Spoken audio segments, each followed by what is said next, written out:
دوستوں، جے cinema Bali would کی باتوں کے ساتھ میں سید آصف جاہ ایک بار پھر آداب۔ میں ہوں سید آصف جاہ اور ایک بار پھر ایمان نیوز کے ساتھ آپ سب کے ہمراہ موجود ہوں۔ بات ایمان کی، بات انسان کی۔ ادب اور سنیما ادب اور سنیما کے افق پر اگر کسی ایسی شخصیت کی بات ہو جس نے برابر سے ان دونوں کو انرچ کیا ہو، برابر سے ان دونوں کو کنٹریبیوٹ کیا ہو، جس نے اپنی قلم کے ذریعے اس ملک کی روح کو چھوا ہو، تو ذہن میں ڈاکٹر راہی معصوم رضا کا نام آ جاتا ہے۔ 15 مارچ 1992 کے دن جب کینسر سے ایک لمبی جدوجہد کے بعد راہی صاحب نے اس جہان فانی کو چھوڑا، جب آخری سانس لی، تو ہندوستانی فکر و فن کے ایک دور کا خاتمہ ہو گیا۔ راہی صاحب خاموشی سے رخصت ہو گئے اس دنیا سے، لیکن ان کے ساتھ ہندوستان کی زبان، اس کی گنگا جمنی تہذیب، اس کے فلمی خواب، اس کے گاؤں قصبے، اس کے مظلوم کردار، یہ سب اچانک تنہا سے ہو گئے۔ یہ موجودہ سال 2027 راہی صاحب کا 100واں سال ہے، راہی صاحب کا سینٹینری ایئرز ہے، ان کا شتابدی ورش ہے۔ اور ایسے دور میں جب نفرت کی آوازیں سماج میں ہر طرف بلند ہیں، راہی معصوم رضا کو یاد کرنا پہلے سے کہیں زیادہ ضروری محسوس ہوتا ہے۔ راہی صاحب کا، بلکہ یوں کہوں کہ سید معصوم رضا آبدی کی پیدائش 1 اگست 1927 کو اتر پردیش کے غازی پور ضلع کے چھوٹے سے گاؤں گنگولی میں ہوئی۔ وہ خود کو فخر سے گنگا کا بیٹا یا گنگا پتر کہا کرتے تھے، اور یہی وہ نام تھا جو انہوں نے بھیشم کو دیا مہابھارت میں۔ اور پھر یہی گنگولی، یہی کھیت کھلیان، یہی بول چال بعد میں ان کے افسانوں، ان کے ناولز آدھا گاؤں، نیم کا پیڑ، کٹرا بھی آرزو، دل ایک سادہ کاغذ، چھوٹے آدمی کی بڑی کہانی وغیرہ وغیرہ، ان سب میں ہمارے سامنے آئی۔ راہی صاحب کی شروعاتی تعلیم غازی پور کے مکاتب اور اسکولز میں ہوئی، اور پھر وہ علی گڑھ یونیورسٹی پہنچے، جہاں سے انہوں نے اردو ادب کے ہندوستانی شخصیات اور طلسم ہوش ربا پر PhD کی۔ کچھ عرصہ علی گڑھ یونیورسٹی میں اردو پڑھائی، رسالوں میں لکھتے رہے، اور اسی کیمپس کی جو علی گڑھ کی جو انٹلیکچول فضا تھی، اس نے راہی صاحب کے فکر کو مزید گہرائی بخشی۔ مگر علی گڑھ سے پہلے راہی صاحب الہ آباد پہنچے، اور الہ آباد میں راہی صاحب نے نکھت پبلیکیشنز کے لیے لکھنا شروع کیا۔ رومانی دنیا، 2 نام انہوں نے اپنے لیے تجویز کیے، آفاق حیدر اور شاہد اختر، اور یہی وہ 2 نام ہیں جو بعد میں انہوں نے فلم نکاح کے 2 ہیروز کو دیے، شاہد اختر، آفاق حیدر۔ تو راہی صاحب نکھت پبلیکیشنز کے لیے ہر مہینے ایک رومانی ناول لے کے آتے تھے، شاہد اختر کے نام سے یا آفاق حیدر کے نام سے۔ نکھت پبلیکیشنز کا ایک اور جو بہت پاپولر سیریز تھی ان کی، جاسوسی دنیا، جو ابن صفی لکھتے تھے۔ پھر کچھ ایسا ہوا کہ اچانک ابن صفی کی طبیعت خراب ہو گئی، اور ان کی غیر موجودگی میں، چونکہ وہ جاسوسی دنیا نہیں لکھ رہے تھے ان دنوں، راہی صاحب نے جاسوسی دنیا کے کچھ ناولز لکھے ابن صفی کے نام سے۔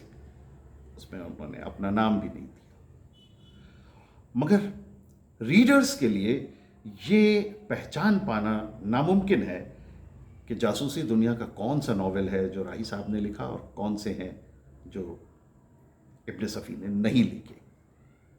یہ ہے راہی صاحب کے قلم کی پختگی، ان کی پین کی جو اسٹرانگ جو پاور ہے. یہ تھے راہی معصوم رضا کہ وہ اگر کسی دوسرے کے لیے لکھیں تو یہ پتہ نہ چلے کہ اس نے لکھا.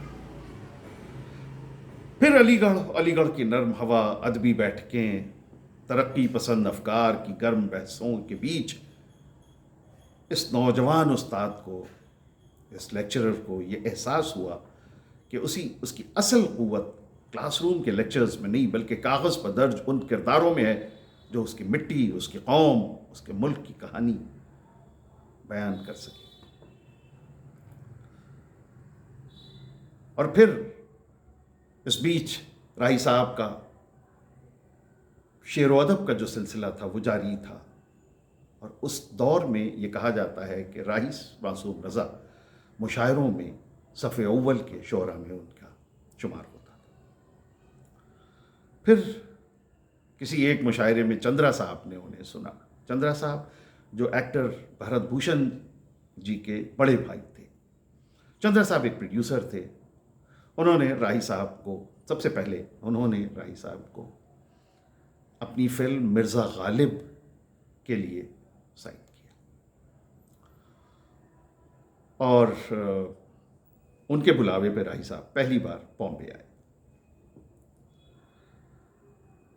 بامبے میں پہلے سے راہی صاحب کے چھوٹے بھائی احمد رضا صاحب جو ریزرو بینک میں نوکری کرتے تھے وہ موجود تھے، لہٰذا راہی صاحب کے لیے گھر کا کوئی مسئلہ نہیں تھا، اور راہی صاحب احمد رضا صاحب کے گھر میں رہنے بمبئی آ گئے. یہ الگ بات ہے کہ وہ فلم مرزا غالب کبھی نہیں بن سکی. چندرا صاحب پہلے اسے بھارت بھوشن جی کے ساتھ بنانا چاہتے تھے، اور پھر بعد میں انہوں نے اسے امیتابھ بچن کے ساتھ بھی بنانے کی کوشش کی، مگر وہ فلم کبھی بن نہ سکی. راہی صاحب فلموں میں ہاتھ پیر مارتے رہے، دوسری جگہوں پہ انہوں نے اسٹرگل کیا، اور اس اسٹرگل کے دوران انہوں نے film producer, director, actor Joginder کی ایک فلم ان کو ملی اور وہ انہوں نے لکھی. یہ راہی صاحب کے قلم کے کمال تھا کہ جوگندر جو سی گریڈ اور ڈی گریڈ اور پتہ نہیں کون سے گریڈ کی فلمیں بنانے کے لیے مشہور تھے، ان کی وہ فلم جو راہی صاحب نے لکھی وہ سلور جبلی. فلم کا نام تھا بندیا اور بندوق. اور پھر راہی صاحب نے کبھی پیچھے مڑ کے نہیں دیکھا. حالانکہ ایک اور بات یہ ہے کہ بندیا اور بندوق کے لیے راہی صاحب کو کوئی پیسے نہیں ملے، جو ان سے پرومس کیے گئے تھے وہ پیسے کبھی ان کو نہیں ملے. مگر خیر بات پیسوں کی نہیں تھی، بات کام کی تھی، اور راہی صاحب کو کام چاہیے تھا. یہ وہ دور تھا جب ادیب، جب ساہتیہ سے جڑے ہوئے لوگ فلموں میں فلم رائٹنگ کو نچلے درجے کا یا کمتر کام سمجھتے تھے. مگر راہی معصوم رضا کا نظریہ بالکل الگ تھا. ان کا کہنا تھا کہ فلم کی رائٹنگ کوئی گھٹیا مزدوری نہیں ہے، بلکہ یہ ایک پورا کریٹو عمل ہے. چھوٹے چھوٹے معاملات میں یہ جو تھی فلم انڈسٹری میں کا اسٹرگل، دفتروں کے چکر، اور ان سب کے باوجود راہی صاحب نے اپنے لہجے، اپنے ضمیر سے کبھی سمجھوتا نہیں کیا. راہی صاحب ہمیشہ ایک بات کہتے تھے کہ میں 16,000 فٹ، یعنی فلم کی ایک جو نارمل لینتھ ہوتی ہے، وہ کہتے تھے کہ میں 16,000 فٹ پروڈیوسر کے لیے لکھتا ہوں، مگر اس پہ 500 فٹ اپنے لیے لکھتا ہوں. اور آپ راہی صاحب کی بری سے بری فلم اٹھا کے دیکھ لیجئے، اس میں وہ 500 فٹ ضرور ہوگا. 70 اور 80 کی دہائی میں ہندوستانی سینما میں راہی صاحب کا نام چمک کر سامنے آیا. میں تلسی تیرے آنگن کی، ملی، طوائف، گولمال، قرض، جدائی، لمحے، پرمپرا، آئینہ، ناچے میوری، اور ساؤتھ کی بہت ساری فلمیں. 300 سے زیادہ فلموں کے لیے راہی صاحب نے اسکرپٹ یا ڈائلاگز یا سٹوریز لکھی. راہی صاحب کی رائٹنگ میں مٹی کی سوندھی مہک اور انسانی جذبات کی گہرائی صاف محسوس ہوتی. میں تلسی تیرے آنگن کی، طوائف اور لمحے کے لیے راہی صاحب کو فلم فیئر ایوارڈ، لمحے کے لیے انہیں پوسٹ شہرت یافتہ فلم رائٹرز کی جوڑیاں جیسے سلیم جاوید کے دور میں بھی راہی صاحب کا نام بڑے احترام سے لیا جاتا تھا فلم انڈسٹری میں۔ ایک اور بات یہاں ضروری ہے کہنا، راہی صاحب انڈسٹری کے وہ پہلے رائٹر ہیں غالباً جن کے نام کے آگے صاحب لگایا گیا، ادروائز فلم رائٹرز کو منشی جی کہہ کے کام چلا لیا جاتا تھا۔ راہی صاحب نے وہ منشی جی والی چیز ہٹا کے راہی صاحب، بمبئی شہر سے ان کا رشتہ محبت اور شکوے دونوں کا ملا جلا تھا۔ ان کی بمبئی پر ان کی ایک مشہور غزل کی کچھ لائنیں یوں ہیں کہ ہر گلی ہجر کی ایک گلی بمبئی شہر میں، درد کے ہیں کئی راستے بمبئی شہر میں، ہر پڑوسی کوئی اجنبی بمبئی شہر میں، کیسے زندہ رہے آدمی بمبئی شہر میں۔ یہ اشعار صرف شہر کی تنہائی نہیں بلکہ اس کریٹو بھاگ دوڑ کی داستان ہے جہاں ہر شخص خواب لے کر آتا ہے اور وقت، ضرورت، رشتوں اور مایوسی کے بیچ روز تھوڑا تھوڑا مرتا جیتا رہتا ہے۔ فلم گمن کے لیے انہوں نے وہ جو مشہور گانا ہے وہ جس میں راہی صاحب نے لکھا کہ راہی صاحب نے اس کے ڈائلاگز راہی صاحب نے لکھے اور اس میں انہوں نے کہا کہ میں بھی، فاروق شیخ کا جو کیریکٹر تھا اس کا نام لیتے ہوئے انہوں نے کہا کہ میں بھی اس کی طرح بمبئی میں ٹیکسی چلاتا ہوں، میری ٹیکسی میرا قلم ہے۔ یہ ہے راہی صاحب۔ اس فلم کا وہ گانا جس میں وہ ہے کہ تنہائی کی یہ کون سی منزل ہے رفیقو، تاحد نظر ایک بیابان سا کیوں ہے، سینے میں جلن آنکھوں میں طوفان سا کیوں ہے۔ یہ راہی صاحب کے اپنے جذبات۔ ایک اور مشہور بند میں بمبئی کے لیے وہ لکھتے ہیں کہ زہر ملتا رہا، زہر پیتے رہے، روز مرتے رہے، روز جیتے رہے، زندگی بھی ہمیں آزماتی رہی اور ہم بھی اسے آزماتے رہے، اجنبی شہر کے اجنبی راستے۔ یہ لائنیں، یہ پوئٹری، یہ نظم پوری فلم برادری کی کلیکٹیو تھکان، ان کی جد و جہد کا نچوڑ لگتی ہے۔ لیکن اگر سنمائی دنیا میں ان کا نام سچے معنی میں امر ہوا، پہچان بنی، جانا گیا، تو اس کی سب سے بڑی وجہ دوردرشن کا اتوار کو کہ صبح کو آنے والا گلی کوچوں کو سنسان کر دینے والا وہ دھاراواہک، وہ ایپک، وہ مہاگرنتھ تھا، مہابھارت۔ مشہور film producer director B R Chopra صاحب نے جب اس ایپک کو ٹی وی سیریل کی شکل دینے کا ارادہ کیا تو ڈائلاگز اور اسکرین پلے کے لیے انہوں نے ایک مسلمان ادیب کو چنا، راہی معصوم رضا، اور یہ بات کچھ تنگ نظر حلقوں کو بے حد ناگوار گزری۔ سینکڑوں خطائے، کیا ایک مسلمان مہابھارت لکھے گا؟ اخباروں میں بیان چھپے، کچھ ہندو سنگٹھنوں نے اعتراض کیا کہ ہماری کتاب پر ایک مسلمان کا نام کیوں؟ ادھر کچھ مسلمان بھی ناراض ہوئے کہ ہندوؤں کی کتاب کو لکھنے کی، چھونے کی کیا ضرورت ہے؟ بی آر چوپڑا نے یہ سارے خط راہی صاحب کے سامنے رکھ دیے۔ انہوں نے خط پڑھے، مسکرائے اور راہی صاحب نے کہا اب تو میں ہی لکھوں گا، مہابھارت تو میں ہی لکھوں گا، کیونکہ میں گنگا کا بیٹا ہوں، مجھ سے زیادہ ہندوستان کی تہذیب اور تاریخ کو کون جانتا ہے۔ اور یہیں سے وہ عملی طور پر مہابھارت کے آدھنک وید ویاس بن گئے، یہ ان کو ٹائٹل ملا۔ راہی صاحب نے پتا شری، ماتا شری، بھراتا شری جیسے الفاظ عام ہندوستانی زبانوں پہ چڑھا دیے جو آج بھی روزمرہ کے محاوروں کا حصہ ہیں، اور یہ راہی صاحب کی دین ہے۔ اس کے پہلے ہندو اسکرپچرز میں یا کہیں بھی پتا شری، ماتا شری کہ یہ ٹرمز کہیں نہیں ملتے۔ مہابھارت کی رائٹنگ کے دوران راہی صاحب نے مہابھارت کے مول گرنتھ کی الگ الگ جو ایڈیشنز ہیں اس کو 100 سے زیادہ بار الگ الگ زبانوں، الگ الگ ورژنز میں، ہندی، انگریزی، سنسکرت، فارسی، اردو میں پڑھا۔ ان کا یقین تھا کہ گیتا صرف مذہبی کتاب نہیں بلکہ پوری مہابھارت کا نچوڑ ہے، اور اسے لکھنے کے لیے وہ دوبارہ علی گڑھ جا کر خاموش پرسکون ماحول میں بیٹھے۔ مہابھارت کی کامیابی کا عالم یہ تھا کہ اس کی TRP 80-86% تک پہنچ گئی۔ اتوار کی صبح سڑکوں پر کرفیو لگ جاتا تھا، مندروں کے آنگن بھر جاتے تھے، لیکن ہر گھر کے اندر کرشن، ارجن، بھیشم، دوپدی یہ سب راہی معصوم رضا کی زبان میں بولتے نظر آتے۔ آدھونک ہندوستان نے انہیں دل سے دوسرا وید ویاس کہنا شروع کر دیا، اور یہ ہندوستان کی سیکولر کریٹو روح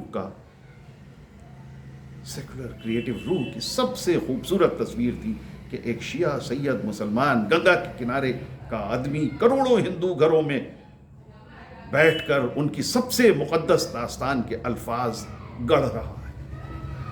اسی دوران اٹل بہاری واجپئی نے ایک بیان دیا، پارلیمنٹ میں انہوں نے یہ کوشچن پٹ اپ کیا کہ مہابھارت میں کرشن کے کردار کو ٹوسٹ کیا جا رہا ہے۔ راہی صاحب نے سیدھے فون ملایا اور پوچھا کہ کیا آپ نے مہابھارت پڑھی ہے؟ واجپئی جی نے جواب میں ہاں کہا، اور راہی صاحب نے کہا کہ آپ جھوٹ بول رہے ہیں، اگر آپ نے مہابھارت پڑھی ہوتی تو آپ جیسا پڑھا لکھا آدمی ایسی بات نہ کہتا۔ اور آپ نے مہابھارت کیسے پڑھی؟ آپ کے گھروں میں تو مہابھارت کو رکھنا، اس کی کاپی رکھنا منع ہے، ورجت ہے۔ ان کی یہ شخصیت کی اصل یہ دھمک تھی، نرم دل، شاعرانہ، مگر حق کے ساتھ حق کو کہنے میں بالکل بے باک۔ ایک اور گھٹنا، راہی صاحب فلم رائٹرز ایسوسی ایشن کے ممبر تھے، اور سرکار نے ایمرجنسی کے دور میں یہ کہا کہ تمام رائٹرز سے اور تمام ایکٹرز سے اور تمام فلم انڈسٹری کے جو سیلیبریٹیز تھے ان سب سے یہ کہا گیا کہ وہ ایک ریٹن ایک کنسنٹ اپنا سرکار کو دیں کہ جب بھی سرکار کو ضرورت ہوگی وہ اس کے لیے راضی ہوں گے اور اویلیبل ہوں گے۔ ایک طرح سے یہ کہ کریٹو برادری کو سرکار اپنے لیے اویلیبل کرنا چاہتی تھی کہ جب جیسے سرکار چاہے آپ اس کا ماؤتھ پیس بنیے۔ راہی صاحب نے اس پیپر پہ سائن کرنے سے صاف انکار کر دیا۔ بعد میں راہی صاحب نے یہ کہا کہ مجھے یہ لگتا تھا کہ فلم رائٹرز ایسوسی ایشن کے آفس سے گھر پہنچنے سے پہلے مجھے اریسٹ کر لیا جائے گا، حالانکہ ایسا کچھ نہیں ہوا، مگر یہ راہی صاحب تھے فرم آن ہز بلیف۔ مہابھارت کے دوران، مہابھارت کے ایئر ہونے کے دوران راہی صاحب کو ہزاروں فین میلز ملتے تھے، دعائیں، شکریہ، محبت اور گالیاں۔ یہ سب ایک طرف گٹھروں میں بندھے رہتے تھے، لیکن ایک چھوٹا سا گٹھر جس پہ گالیاں ہوتی تھی وہ ہمیشہ الگ رکھا کرتے تھے۔ کسی نے وجہ پوچھی تو مسکرا کر بولے، یہ خط مجھے حوصلہ دیتے ہیں کہ پورے ملک میں برے لوگ کتنے کم ہیں، نفرت پھیلانے والوں کی یہ چھوٹی گٹھر ہمارے پیار محبت کی بڑی گٹھر کے مقابلے میں کچھ بھی نہیں۔ سینما کے ساتھ ان کا اصل تخلیقی قلعہ ناول اور شاعری تھی۔ آدھا گاؤں کو ہندی اردو ادب کی ایک شاندار تصنیف مانا جاتا ہے، ٹائم لیس کہا جاتا ہے۔ آدھا گاؤں کی کہانی یہ گنگولی گاؤں کی کہانی ہے۔ زمینداری خاندان، مسلمان، ان کے پڑوسی ہندو، ساجا تالاب، کھیت، تیوہار، آپسی رابطے، اور پھر 1947 تقسیم، سیاسی سازشیں، اور اچانک سب کے دلوں میں اترا ہوا شبہ اور نفرت۔ اس ناول میں ان کا بڑا ایک سوال ہے کہ اگر کسی دن گنگولی میں گنگولی والے کم اور شیعہ سنی ہندو مسلم زیادہ دکھائی دینے لگے تو گنگولی کا کیا ہوگا؟ اور دراصل یہی سوال پورے ہندوستان پر بھی لاگو ہوتا ہے۔ اگر ہندوستان میں ہندوستانی کم اور ہندو مسلم شیعہ سنی سکھ عیسائی بودھ ایٹسٹرا ایٹسٹرا زیادہ نظر آنے لگے تو ہندوستان کا کیا ہوگا؟ یہ راہی صاحب کا سوال۔ آدھا گاؤں میں انہوں نے کمیونلزم پر جو پرہار کیا وہ آج بھی اتنا ہی زوردار ہے۔ ٹوپی شکلا، نیم کا پیڑ، کٹرا بھی آرزو، دل ایک سادہ کاغذ، ہمت جونپوری، محبت کے سوا، اور 1857 کی جنگ پر لکھا ہوا ان کا ایپک 1857 کرانتی کتھا۔